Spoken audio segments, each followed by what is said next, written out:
Dice Juan 1:29. Juan 1:29. El siguiente día vio Juan a Jesús que venía a él y dijo: He aquí el Cordero de Dios que quita el pecado del mundo. Amén. He aquí, eso fue una presentación que Juan el Bautista hizo, ¿verdad? He aquí, a todo el mundo, el Cordero de Dios que quita el pecado del mundo.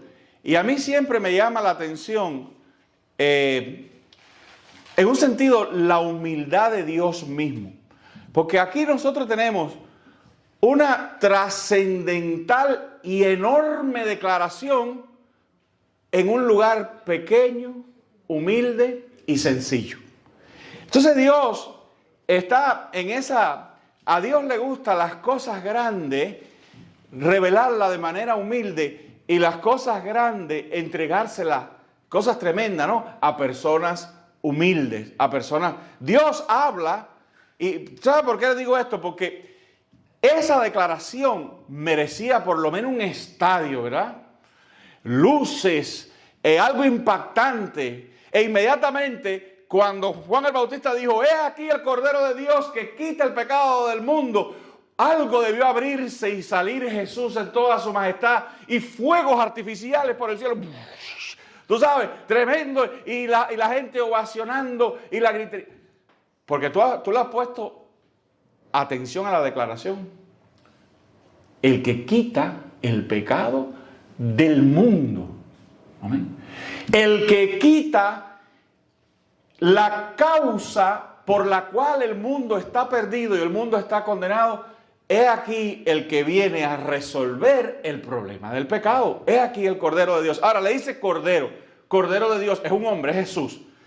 Le dice Cordero de Dios. ¿Por qué le dice Cordero? Bueno, porque ya Dios había establecido que para, digamos, de alguna manera paliar o resolver temporalmente el problema del pecado, la persona que se sintiera pecadora, la persona que se sintiera sucia, inmoral, la persona que llevara este tipo de carga en el alma, podía traer antes el sacerdote del pueblo judío un cordero que tenía que no tener mancha ninguna, ni ningún defecto, y traer ese cordero, y ese cordero era sacrificado con derramamiento de sangre como una especie de sustituto, era sacrificado por los pecados de la persona que lo traía. Ahora, esto no era perfecto, porque un animal no puede morir por un hombre, ¿verdad? Un animal es una criatura mucho más baja que un hombre, y el problema del pecado no podía ser resuelto con un animal muriendo en lugar de un hombre, pero lo prefiguraba. Dios se pasó años de años dando esta especie de conferencia universal donde mostraba varias cosas. En primer lugar, que el pecado era algo serio delante de él, porque él era un Dios santo, un Dios justo, y un Dios santo y un Dios justo tenía que necesariamente responder con separación hacia el pecado. Imagínate tú, ¿qué va a hacer Dios con el pecado? El pecado no puede vivir con Dios. La rebelión y los portadores de la rebelión no pueden vivir con Dios. Dios es santo, Dios es puro, Dios es un ser eterno, Dios es un ser de una belleza que nosotros no podemos comprender. Amén. Entonces, lo único que puede hacer lo perfecto y lo divino con el pecado es separarlo. Por eso la paga del pecado es la muerte. ¿Y qué fue el pecado? El pecado... Bueno, esto es más complejo, pero más o menos para explicar. ¿Qué es el pecado? El pecado el pecado es rebelión. El pecado es rebelión. El pecado es que al corazón del hombre subieron los instintos de rebelarse contra su creador, de desobedecer su creador y de convertirse en su propio Dios. El hombre en su propio Dios. Al hombre rechazar a Dios, rechazar a su creador, eso es pecado. Ahí surgió la rebelión. Cuando, yendo un poco atrás, yendo a Adán y Eva, cuando el primer hombre, la primera mujer decidieron, un poco engañados por Satanás, pero decidieron rebelarse y desobedecer. Por eso Dios nunca ha aceptado la rebelión nunca es buena. La rebelión que siempre surge contra la autoridad, sobre todo si es una autoridad justa, es siempre condenada por Dios, pero máxime la rebelión contra el que nos creó. Entonces, Dios diseñó al hombre para que viviera eternamente en comunión con Él, para que lo obedeciera. De ahí, del mismo Dios, fluía la vida y fluía la eternidad para el hombre. Pero el hombre, en un momento determinado, decidió desconfiar de Dios, decidió rebelarse contra Dios, decidió desobedecer a Dios. Eso trajo una contaminación interna que, fíjense que la primera reacción de aquel que hasta ese momento había estado viviendo en perfecta armonía con Dios, la primera reacción de Adán fue esconderse. Y nos venimos escondiendo todavía. Entonces, el pecado crea una enemistad. El pecado es algo misterioso en sí, yo lo reconozco. Y es algo que se ve más lo que produce que poderlo explicar en esencia qué es. Nadie nunca ha cogido el pecado y lo ha puesto en un laboratorio y lo ha analizado y dicho, mira, ese es el pecado. Pero lo que sí vemos es que el pecado es una inclinación natural contra Dios y contra todo lo que viene de Dios. Nos molesta, lo rechazamos, nos es incómodo. Podemos muchas veces resistirlo de manera activa, ¿no? Por eso hay gente que odia a Dios y no quiere saber de Dios y no quiere saber de los cristianos, etc. Pero hay gente que no, hay gente que tiene una rebelión pasiva. Ah, no, eso es bueno. No, yo sé que Dios es bueno. No, ser religioso es bueno. Pero ellos ni son religiosos ni se acercan a Dios.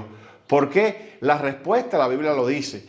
La respuesta es porque a nosotros estamos tan enfermos, que el pecado enferma de tal manera al hombre, que el hombre no solo no puede ir a Dios, sino que no quiere. En el fondo de nuestro corazón no queremos ir a Dios.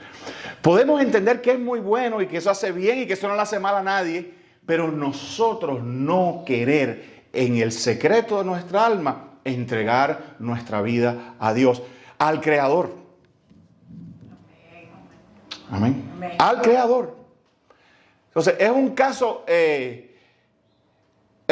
tremendamente importante, es un caso trascendental en la historia de la humanidad, de que los seres humanos, de las criaturas, no quieren a su Creador.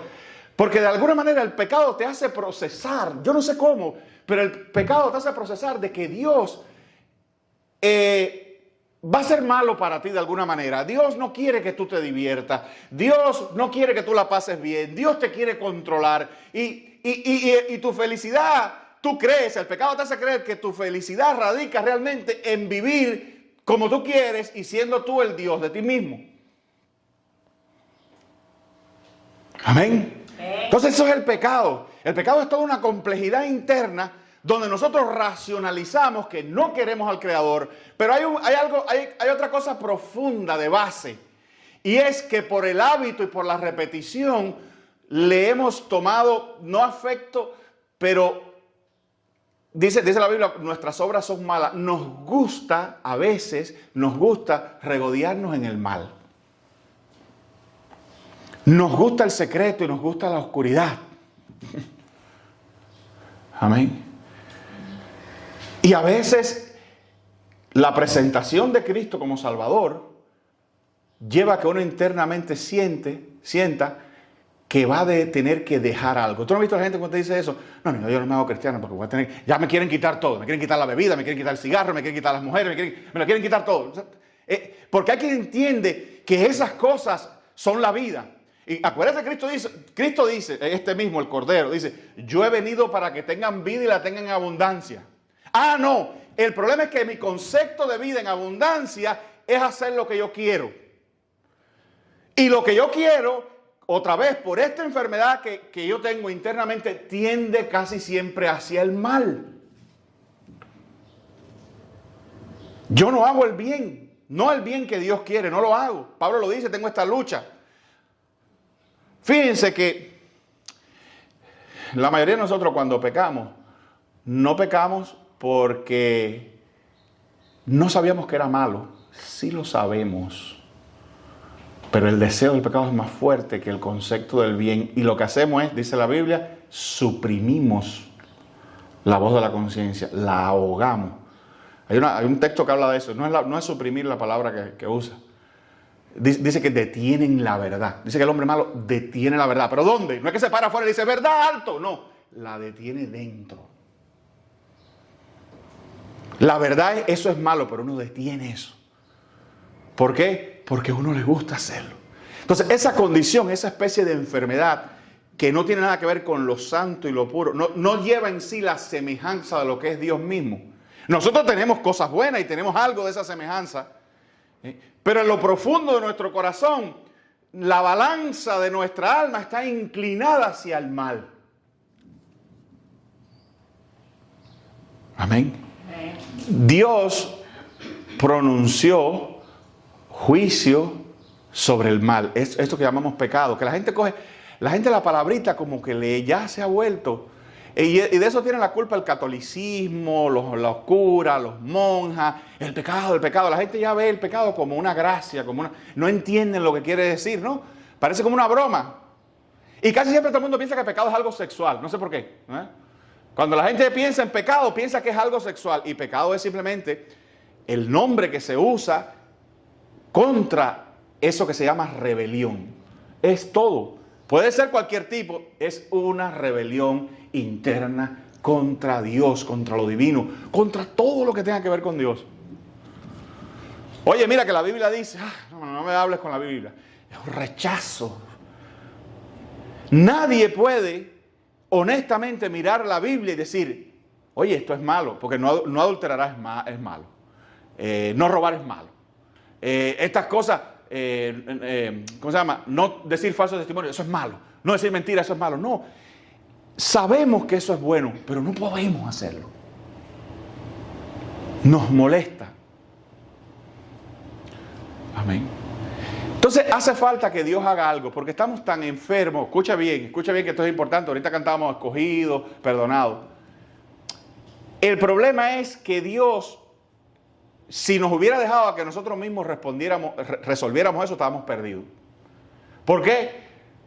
Porque nosotros internamente el pecado nos ha afectado que no podemos volvernos a Dios ya. Ya la caída es muy, muy, muy grave y no nos podemos levantar por nuestros propios medios. No podemos. Amén. Entonces, ¿qué hizo Dios? Dios mismo vence nuestra propia resistencia. Y Dios mismo resuelve el problema del pecado. ¿Cómo? Bueno, pues como lo venía prefigurando. Dios, dice la Escritura, y nos ha enseñado, Dios mismo, dice un salmo también, de hecho, ahora me viene a la mente, Dios se proveyó cuerpo. Fue algo importante que ya, mira, déjame llevarte otra vez atrás al momento ese terrible en que Abraham va a sacrificar a su hijo Isaac. Ustedes saben, ¿no? Abraham lo lleva, bueno, por arribita, los que no conocen la historia, Dios le dice a Abraham que sacrifique a su hijo, su único hijo, todo lleno de imágenes de Cristo, todo lleno de ilustraciones, paradigmas, etc. Lo lleva a una montaña, lo pone en un altar, lo amarra. Hay un momento en que Isaac le pregunta, ¿y dónde está el cordero, padre mío? Le dice.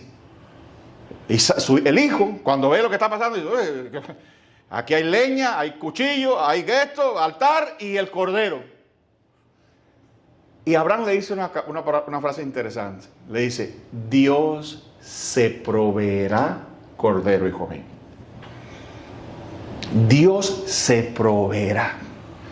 En Cristo Jesús, Dios una vez y para siempre se proveyó del cordero perfecto que debió ser un hombre también para que un hombre muriera por los hombres, ¿verdad? Dios se proveyó el cordero perfecto en Cristo Jesús, viniendo Él mismo, Dios mismo en forma humana. Y esta es la cuestión de la Trinidad, pero esto es para otra enseñanza. Pero Dios mismo, completamente Dios, tomó completamente forma humana y en forma de hombre vino a la cruz a pagar lo que nosotros no podíamos pagar.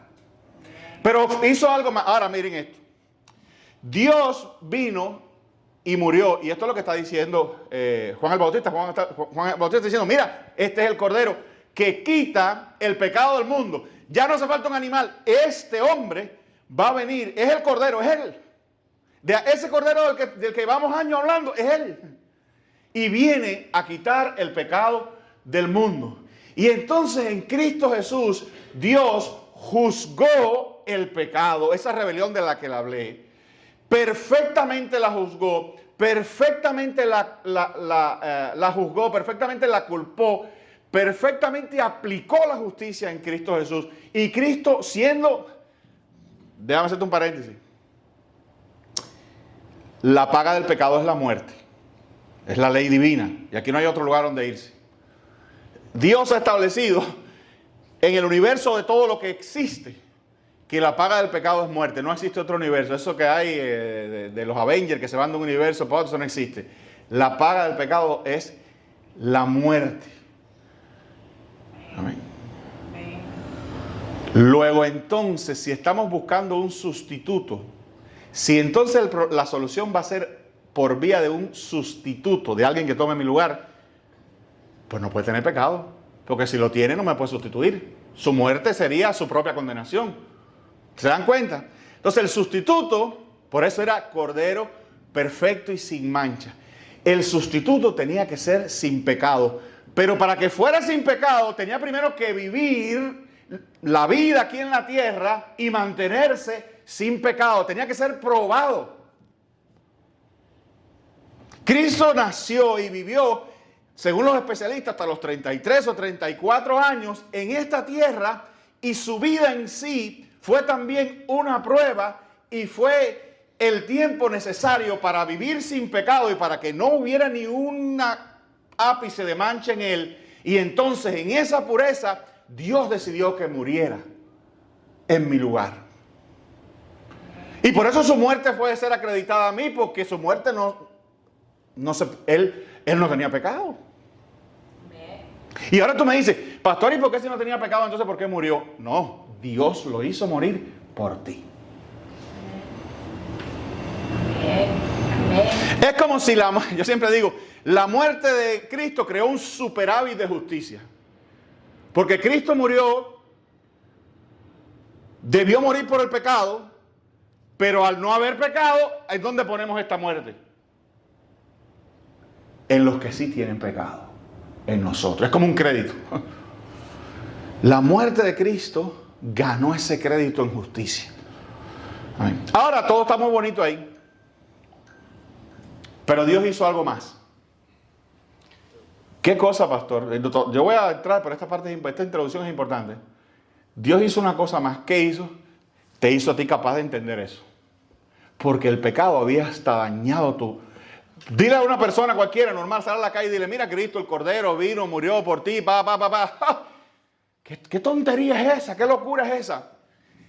Sin embargo, ¿por qué? Porque su mente está por el pecado bloqueado. La Biblia dice que son ciegos.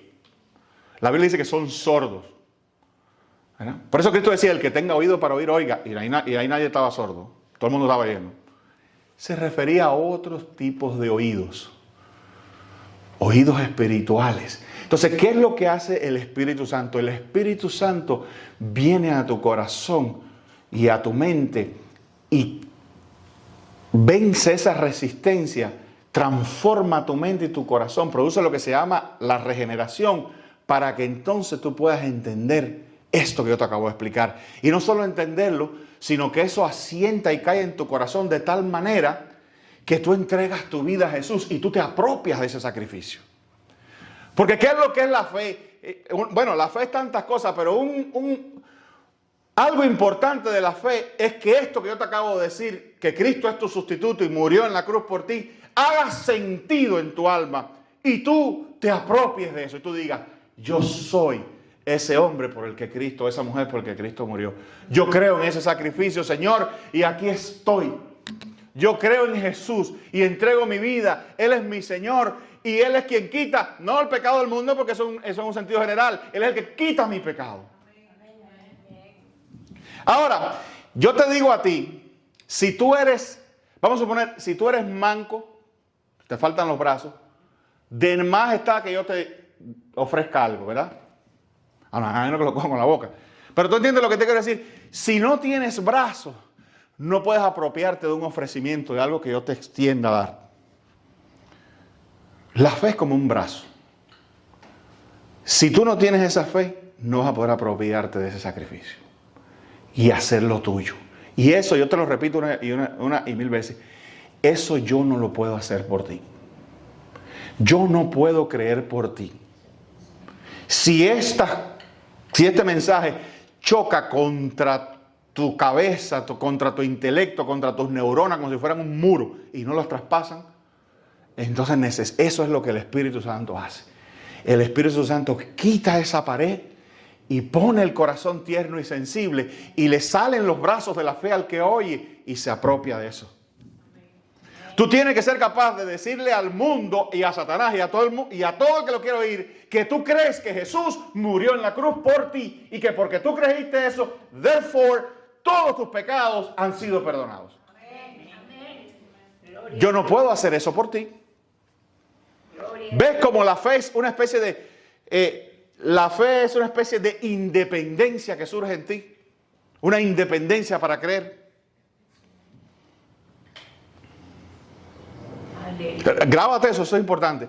La fe es una independencia para creer. Amén. Entonces va a venir gente que te va a decir, pero, no, espera.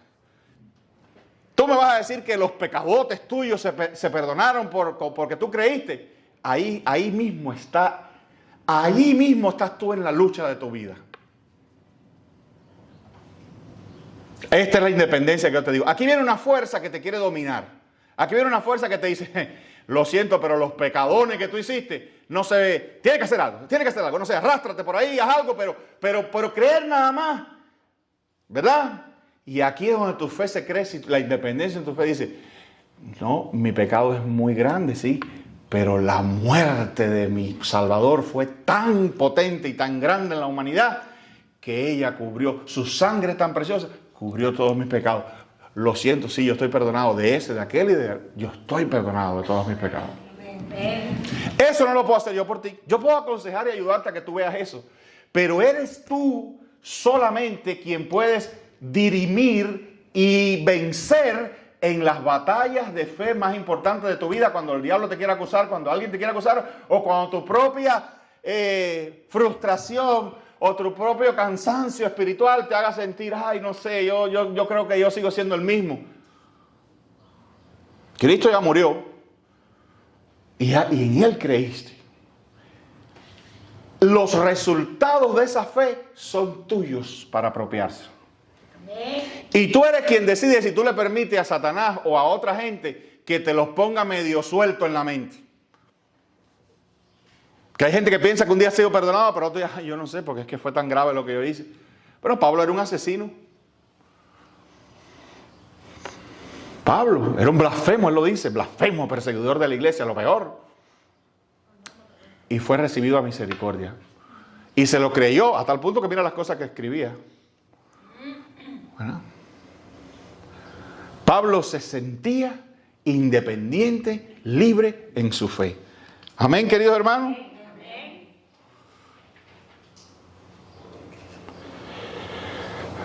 Esto es un poco ilustrativo, pero siempre en la escritura, la cuestión de la lepra, los leprosos, independientemente de que sí había gente enferma de lepra, de verdad, era una enfermedad real, pero la lepra tenía una especie de mística y de simbolismo alrededor de la lepra. ¿Por qué? Porque la escritura varias veces comparó la cuestión esta del pecado con la lepra. Y la lepra en esa época, tienes que irte a ese contexto, era incurable. Era una sentencia para la gente. La lepra era una enfermedad que iba descomponiendo y las personas se caían a pedazos.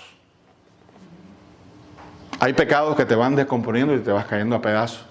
Igual. El pecado es incurable, igual que la lepra en ese tiempo.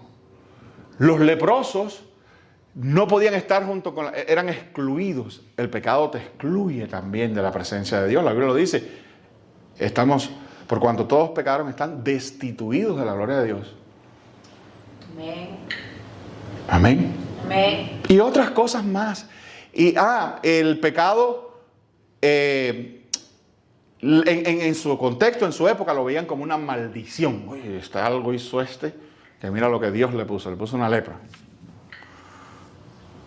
Y el pecado es maldición también. Yo sé que no nos gusta oír esas palabras, pero la persona que está en pecado está bajo maldición. Amén. La persona que está en pecado, el alma que pecar, esa morirá. Yo quiero que tú sepas, hermano, que a ti Dios no te salvó de que, Dios no te salvó porque tú eres bueno y ahora eres mejor. Ojalá eso hubiera sido mi condición. Éramos los leprosos, somos para Dios como leprosos. Amén. Amén. Entonces, este cordero quita esa lepra de nuestra alma también. Nos sana porque revierte esa tendencia hacia el mal. Comienzan a surgir a nosotros. Yo sé que tú conoces tú tienes dentro de sí también esas inclinaciones que ahora comienzan inclinaciones hacia el bien. Hacia Dios. Cuando digo el bien no es que voy a construir un hospital. Eso es bueno, no. El bien que surgen en mí. Deseos, intenciones, inclinaciones hacia Dios. Dios ahora me empieza a fascinar. Quiero saber de Él, quiero conocerle, quiero saber más de su palabra. Quiero aventurarme en esta nueva puerta que se abre para mí. Yo soy la puerta, dice el Señor. Amén. Eso es lo que Cristo hace. Me sana, me atrae hacia sí. Ya no soy un excluido, ¿verdad? Me limpia, es importante, esa es la parte más importante, me limpia de mis pecados, de toda esa lepra, y ya no, y mi piel, mi vida. Bueno, dice Apocalipsis, habla de mí, de ti, vestidos de lino fino. Amén. Amén. Pero no hay que ir muy lejos, Dios te llama ahora santo. Amén. ¿Santo tú? Sí. No lo creo. Bueno, no lo creas. Dios dice que yo soy santo. Amén. Tú. Pues sí. Ve el brazo de la fe. Dios dice que yo soy santo. Yo oigo cristianos que hablan pero dicen, no, porque yo debo decir una cosa, yo no soy santo, pero no digas eso. Estás contradiciendo la palabra. La palabra dice que tú sí eres santo. ¿Qué es santo? Como Juan Pablo II, amén. No, santo quiere decir apartado. Tú eres separado para Él. Tú eres de Él, tú no eres de otra gente. Tú eres de Él, tú eres de su grupo, de su cuerpo, tú eres de su pueblo. Amén. Pero el texto que le iba a leer, en Mateo 8, del 1 al 3, dice, cuando descendió Jesús del monte, le seguía mucha gente. Y he aquí vino un leproso y se postró delante de Él diciendo, Señor, si quieres puedes limpiarme. Y lo que más me gusta es la respuesta de Jesús. ¿Qué dijo Jesús? Déjame terminar aquí y ven después. Jesús extendió la mano y le tocó al leproso, diciendo, ¿tú sabes quiénes tocaban a un leproso en esa época? Ni su mamá. Le tocó diciendo, quiero, sé limpio. Y al instante la lepra desapareció. Si tú vas a Cristo Jesús reconociendo tu pecado y le dices, con nombre y apellido, le dices, Señor, con nombre quiero decir del pecado, le digo, Señor, esto está en mi vida, límpiame. Al instante el Señor te va a perdonar. Si vas a eso, ¿por qué? Porque Él es el Cordero que quita el pecado del mundo. Él quita el tuyo. Pero esta experiencia otra vez solo te la puede revelar el Espíritu Santo en tu corazón. Estas cosas tienen que arder en ti. ¿No se acuerdan el evento cuando Jesús iba camino a Emaús, que se encontró con dos discípulos que iban hablando? Ellos no reconocieron a Jesús porque era Jesús resucitado. Iban hablando de lo que había pasado en Jerusalén, que esto, que lo otro, y Cristo se queda con ellos y se les revela y tal. y ya cuando Él se va, ellos se dicen uno al otro, dicen, no ardía nuestro corazón cuando nos hablaba. No ardía nuestro corazón cuando nos hablaba. Amén. Amén. Entonces, para ser limpio, estas cosas tienen que arder en tu corazón. Ir como esto es un evento maravilloso, maravilloso. Ahí Él recibió sanidad. Amén. Pero es un evento maravilloso, ya que estamos hablando de esta comparación con la lepra, de la sanidad del alma también. Vete a una librería para que veas cuántos libros de sanidad emocional, interna, espiritual. Tú quieres ser sano de verdad en tu alma. Arrodíllate ante tu Señor. Reconoce a Jesús como Salvador y dile, Señor, por favor, sálvame. Límpiame. Yo no tengo nada que ofrecerte. Fíjate que Fíjate que este leproso estaba tan destituido que él le dijo, si quieres, puedes sanarme. Y Cristo dijo, quiero. Como diciéndole, ¿qué pregunta es esa? Claro que sí, quiero, ser salvo. Porque hay quien no se acerca a Jesús porque piensa que va a ser rechazado. Y no sabe que Cristo no lo quiere y Cristo sí lo quiere.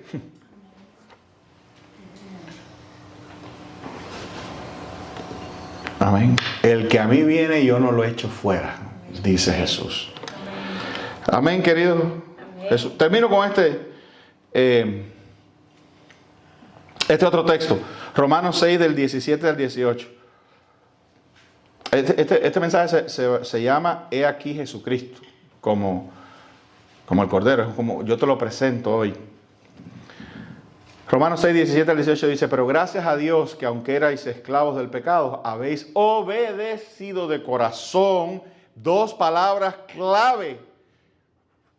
Se puede obedecer, pero no de corazón. Y se puede sentir, pero no obedecer, ¿verdad? Hay gente que dice, yo tengo ganas, pero no. Como dice Homer, el de Simpson. No. Bueno, sí. Hay gente que es así, ¿no? Entonces dice, él, por cierto, yo no veo los Simpsons, lo que he visto el meme ese de no, bueno, sí. Él que obedece de corazón.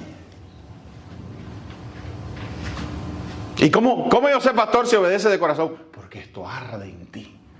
Porque la luz, ¿y qué es la luz? La comprensión y la aceptación de que esta es la verdad. Y que este es el único camino. Amén. Porque nadie en el mundo propone esto. Es más, yo someto a ti que busques a ver qué líder y qué gran religioso de la historia de la humanidad se le ha dicho, he aquí el Cordero de Dios que quita el pecado del mundo.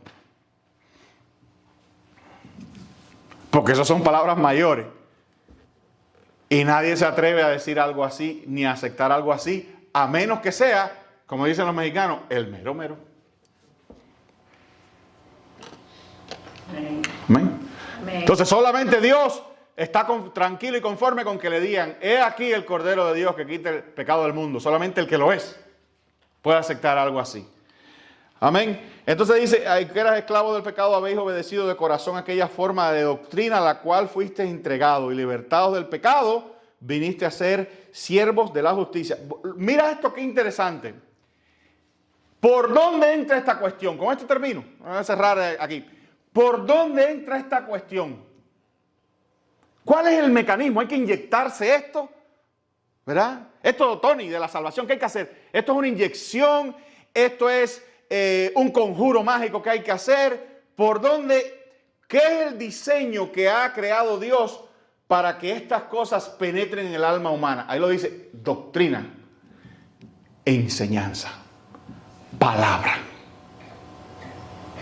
La forma que Dios ha escogido de presentar esto es a través de la enseñanza. Por eso dice, mira lo que dice Pablo. Dice, obedeciste de corazón aquella forma de doctrina a la cual fuisteis entregado, a la cual se te presentó.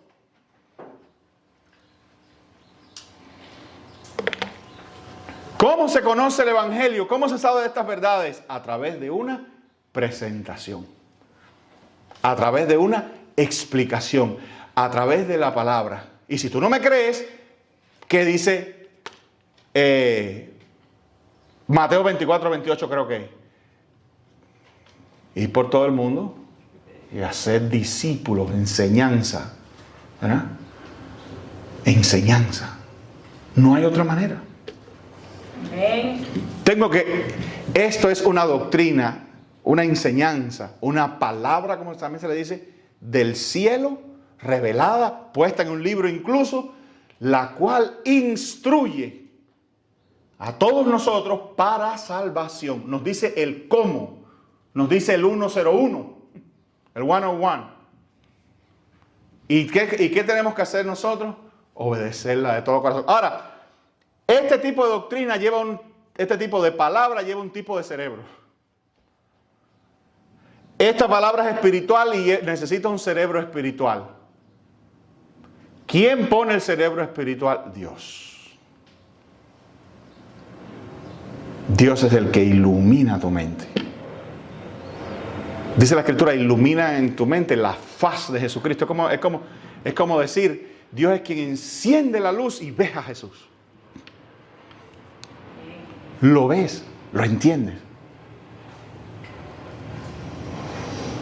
Hay operaciones matemáticas que tú necesitas cierta preparación, tu cerebro necesita cierta preparación para entenderlo. Porque para llegar a entender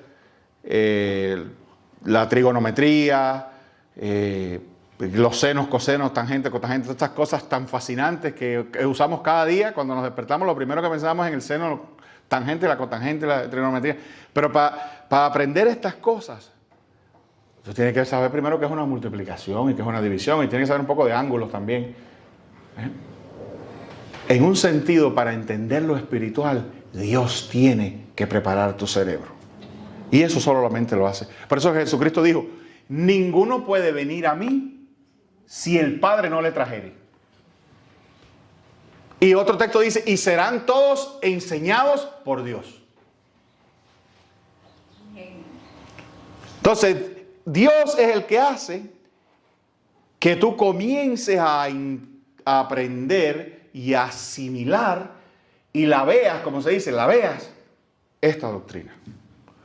Amén. Entonces, ¿qué es lo que hay que hacer? Tienes que obedecer esta presentación, porque Dios te enseña de esto para que le conozcas, para que le creas y para que vivas para Él. Para Él volverte a insertar como criatura con su Creador. Por eso Cristo es el segundo Adán, porque lo que Adán arruinó, Cristo lo restauró.